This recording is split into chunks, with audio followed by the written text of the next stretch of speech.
Stuck in traffic on Holliford Road. Welcome to country living, people. So this weekend my family and I went to the Toronto Zoo for the day, and I had a blast. As you probably gathered by now, I really love animals and just hanging out with animals and seeing animals and just animals.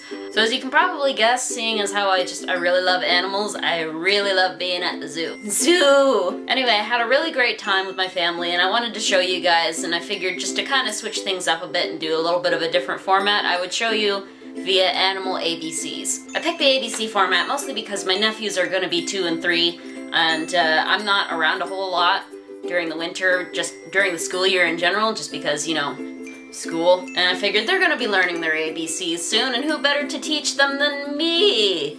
Or, you know, a video of me on the internet. So let's get started. A is for Arctic wolf. B is for bison. C is for capybara and camel. D is for dog. I'm sorry, okay? I couldn't find any footage of an animal that started with D. E is for eagle and electric eel. F is for flamingo. Fun fact, did you know that flamingos can only eat with their heads upside down? Bonkers, right? G is for grizzly. H is for hyena and horse. I is for iguana. Okay, cut me some slack. They didn't have an iguana at the Toronto Zoo, and I couldn't find anything that started with I, so I went to a pet store and filmed an iguana. J is for jaguar, and especially sleepy jaguar, who didn't really want to be filmed that day. K is for koi fish. Again, not at the zoo. This was in the fountain at a Chinese restaurant that we went to for dinner. L is for lion and lynx. M is for macaw. They're my favorites, by the way, as you can probably tell. N is for naked mole rat, which we didn't get to see that day, but they do have them at the Toronto Zoo, so I'm borrowing some footage from somewhere else.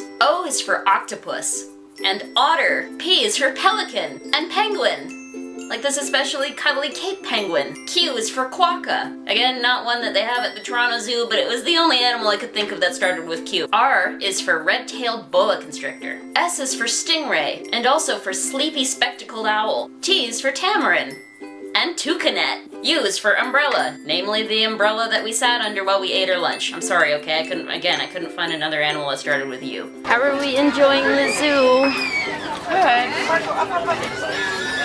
Good. V is for vividly colored birds. And yes, that was just my excuse to get the macaws in the video again. Can you blame me? Like, look how pretty they are. They're so pretty. W is for whale.